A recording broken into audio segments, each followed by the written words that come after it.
هەندە خۆشە وەکو جەژن وایە ڕۆژ بەڵکو زیاتریش لە جەژن لە گۆشت پیرۆز بخوا زور پاداشتان بداتەوە یا ڕەبی. مامۆستا چەند ساڵیت بەبیردێ کە لێرە بووی مەولود کرایە؟ وڵا لەوەتی خۆم بەبیردێ ئەلحەمدوللا من لە ناو مەولود و مەولود خینەوەدامە هەر گچکۆکە بووم ولا لە ساوایی ڕاماشەڵڵا هەر حسابی نییە هەر بەگچکەی بوون چکە بە حکمی ئەوەی لێرە بوون لەگەڕە چگوران لە منداری ناوتەچێ پەروەردە بووینە ئیدی 30 سال تقریبا ئەمە بەس ناوتەچێمە بەس مەولودی دەخینەوە دەفیلیدەن 30 سال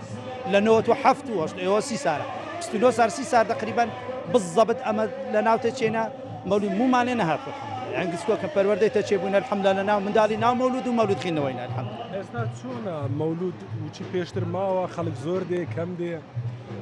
طبعا مەولود ڕۆژ لە ڕۆژ لە زیادبوونە هەرچەندی منافسی هەبی و هەرچەندی بەرامبەری زدی هەبیتن الحەمدوللا مەولود لە تەشەنەیە مەولود لە بەرزبوونەوەیە بێ حیساب مەولود دەکرێتن بێ حیسابە والله ئێستا لەو شەوەی لە چەندان شوێن لێیان جێڕاینەوە بچم خودی خۆمە من لە چەندان شوێن لێیان جێڕایمەوە کە بچم بەڵامی دی ناتوانم بەرێنانە تەبیعیم بەخۆم هەم وەکو مەداح مەولود خیندەوە هەم بەزار دەبم هەم سەردانی کردن ئیدی بە هەموو نەوعاتی بەڵام وەکو خۆم مەداحم الحەمدوللا. بەسەرهاتێکت هەیە ئەوها ڕۆژێک مەولود بوو بێ لە چەند شوێنێک نەتانی بێ بچی؟ وڵا لە چەندان ڕۆژ یعنی لە چەندان ساڵ ئەوەما توش بووە بەخوا شوێن هەبووە عوزرمان لۆ هینایەوە وتمان کاکە بە قورئان شوێنەکە دوورە لەوانەیە نەتوانین بگەینێتەوە ڕۆژێش تر چوونە سەردانی ماکردەوە لە باتیان گوتمە کاکەوە لە باتی هەندێمی بەڕاستی چکە ناتوانین خۆش بوو طبعا إلا مەگەر شەیتان و شەیتان سفتان ئەو ڕۆژەیان پێ خۆش نەبێ ئەگەنا ڕۆژی ولادەتی فەخری عالەمە صلی الله علیه وسلم هەندە خۆشە وەکو جەژن وایە ڕۆژ بەڵکو زیاتریش لە جەژن لەبەرەوەی لۆ جەژن لەبەر خاتری پێغەمبەری دانرا صلی الله علیه وسلم پێغەمبەری خوا صلی الله علیه وسلم گەورەی کائیناتە لە دوو خودای پێغەمبەرە تەبع صلی الله علیه وسلم ئیمان تەواو نابی خوای تەبارەک وتعالى پێغەمبەری خوای لەگەر ناوی خۆی دانایە ئێلەوەی گەورەتر زیاتر چە یعنی گەورە لە پاش پێغەمبەری نییە نەبووە و ناشبی ئەوەی هەمومان دەبی فەخر و شانازی بکەین کەوا ئومەتی پێغەمبەرین ئومەتی ئەو سەردارێنە صلی الله تعالى عليه وسلم بەڵام ئێمەش دەبی ڕێبازەکەی بگری سونەتەکانی تەطبیق بکەین شوێنکەوتەی ئەو بین وصلوات بدەین لە دیداری پێغەمبەر صلی الله عليه وسلم. بەیانیش دەچێ بازار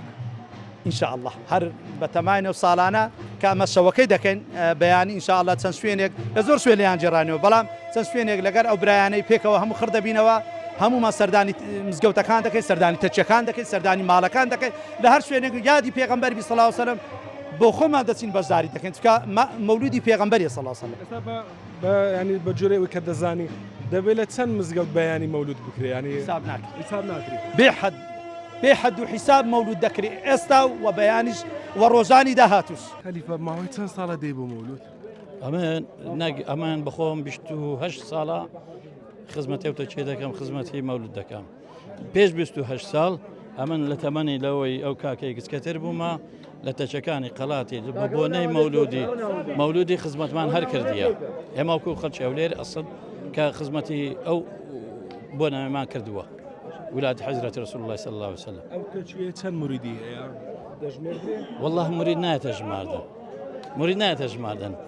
چکە مرید هەر ئینسان لێرەیە و لە شوێنی ترە و دەرەوەی ئەترافە شارەکانی ترە لە بەسرا لە جنوبە لە بەغدا لە سۆرانە لە شوێنەکان لە شارەکانی مریدمان هەیە لە بەس دەخۆی ئەم جگە لەم شەو ینی هەفتەکانی تریش لە هەفتان پێم وابێ ڕۆژێک ئێوە دادەنیشن ئەمە شەوی پێنجشەم لەسەر جومعە شەوانی زکری خۆمانە تاریخەتی نانی قادری و ڕفاعی لێرەمە زکر دەگیڕین لە فەزلی خۆی لە پاش بلێن لە پاش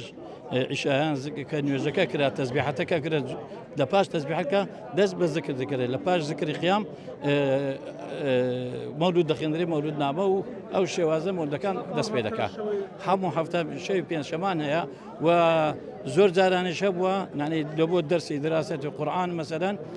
تەشخیصمان کردێ مامۆستامان هەیە مامۆستا کامەرانە بووە مامۆستا هاوڕێ بووە چەند کەسانێک ئەوانەی کە پێویستیتیان فێرە قورئان بوون ئەوانە توانیتیان لەو ڕوانگەشەوە نانی خزمەتی قورئانش بکەن فێرە قورئانیشیان بکەن مامۆستا بەڵێ والله پەیامەکەم لەو ڕۆژە خۆشە ئینسان بەحەقەت ئەو ڕۆژە پیرۆز بێت لە هەموو موسڵمانان بە تایبەتی کوردستان و بە تایبەتیش شاری هەولێر پێغەمبەر پێغەمبەریان خۆش دەوێت صلی الله عليه وسلم بە تایبەتی شاری هەولێر پێ حەزرەت پێغەمبەریان خۆش دەوێت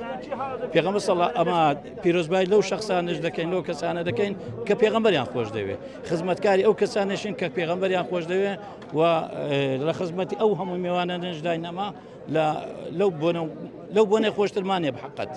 بحقت لەو بۆنێ خۆشترمانە لەنگۆش پیرۆز بخوازر و پاداشتان بداتەوە یا ڕەبی یەک تێبینیشم هەیە نانی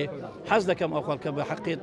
ئەو ڕۆژە مبارەکە بە هەند وەرگرن و لە یەک سیفەتەکانی خوڕەوشتەکانی حەزرەتی پێغەمبەر بچەسپێنن یعنی یەکەوانە لێبوردەیی بن خەڵک با لێبوردەیی بی خەڵک بە ئارام بن یەکتریان خۆش بێ خۆشویستنی خاکەکەش یەک لە سیفەتەکانی بڵێن خۆڕەوشتەکە حەزرەتی ڕەسوڵ الله خاکەی خۆش دەوێت شاری مەدینەی خۆش دەوێت بە ئەمەش ئەو سیفەتەماندا هەبی خاکەی خۆمان خۆش بێ بەحقەت ئینتیبار لەو خاکەی خۆشویستنەکە بووە هیوادارم لەو پەیامە بگاتەوە خەڵکەی خاچی کوردستان عام خاکەمان خۆش بێ